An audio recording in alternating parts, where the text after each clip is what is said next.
Kim, and we are back from Go With Less we're picking back up with the series that we left off on, how we retired in our 40s, and we're on day 4. So for those who have been following along, we took a 7-day break in between because we went on a great spring break trip. I'm going to be doing a post about that entire experience. We did 7 videos, but I'm going to do a written post on our website, gowithless.com, that shows every single penny that we spent. I love seeing money of people's trips, of exactly how much did stuff cost. Well, it was a very affordable trip for 3 people. We had a great time to another country. We ticked off another country off of our list, which we always like doing that sort of. We're list people. Yes. We're list people. And so thanks for letting us take that break, and we are back. And just on a side note, this week I was out at an event, and a girlfriend came up to me and is like, "Where is part 4? Like, you have me on a cliffhanger here. I am dying to know what happens in this story." So that makes me totally thrilled, and I appreciate you, Monica. So thanks for watching. But before we get into it, this story, I do want to say that today is my 3-year of retirement anniversary. So I retired exactly 3 years today. Woot. On April 1st. Congratulations. Yes, it was and it's been the best 3 years of my life. So I am dying to spread the word about how people can have more freedom in their life. So we're going to get going by rehashing what we talked about in the last video in some detail. And so we introduced this 4% rule concept, and so this is a very important concept to understand, and so we're going to go over it again. And so the idea with the 4% rule is that you have a certain amount of spending. You have to know what your spending is. You multiply that annual spending. So let's say, for instance, you have $100,000 a year worth of annual spending that you're spending.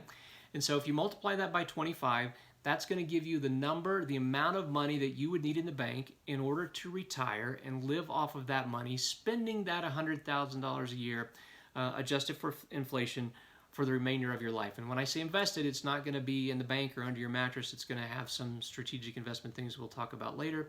However, like another video. In another video, that's exactly right. But you would need to have, again, this 25 buy in order to have your money work for you for the rest of your life. Something else that's important to consider is, let's say, for instance, today you're spending $100,000, but you're not planning to retire for 30 years. Well, obviously in 30 years, inflation is going to be making that $100,000 worth less and less. And so you would need to sort of factor in inflation, you would need to factor in inflation into the amount of money you'd want to have in the bank. So maybe $100,000 in 30 years is going to be $125,000 that you're spending. And so if you're going to spend $125,000, then again, you multiply that by 25, and that's how you come up with this bucket of money that you would need to have saved in order for the money to work for you passively and for it to last for the rest of the remainder of your life. And so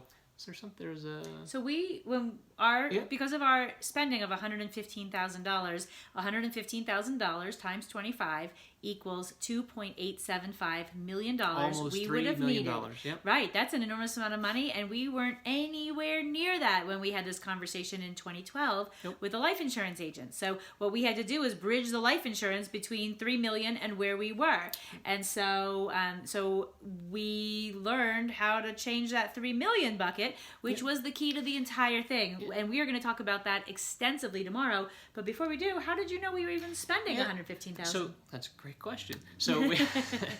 So I have been tracking every penny that I've spent since I was roughly 22 years old. Every single penny. Not only how much did I spend, but almost how much did I earn. You were the pencil. So, that's right. So understanding where you're going to go, you have to understand where you are in order to understand where you're going to go. And so it's important to know how much money you're actually spending. And I differentiate how much you're spending from budgeting.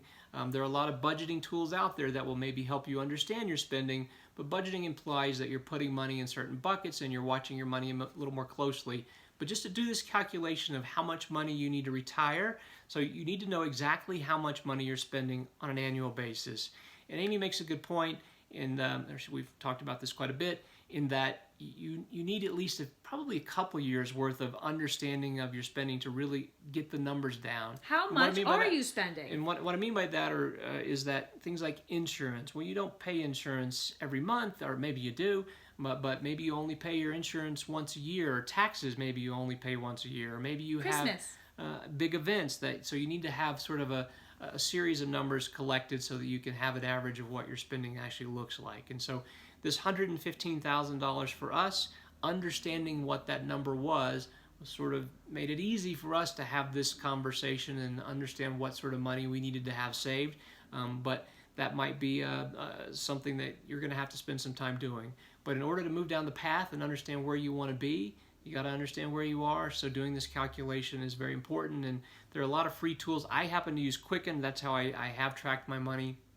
I also use Mint, and I also use Personal Capital. Mint.com, free online. Mint.com. That's exactly right. Personal Capital is free online. So you can use a pencil and a piece of paper. There are a ton of tools, free tools online. Pencil and paper is obviously free that you can use to come up with these numbers. Yeah. And Tim also wrote about these options at our website. He did a nice post about tracking at www.gowithless.com that talks about tracking. And we will be back tomorrow to cover as we're getting down this path.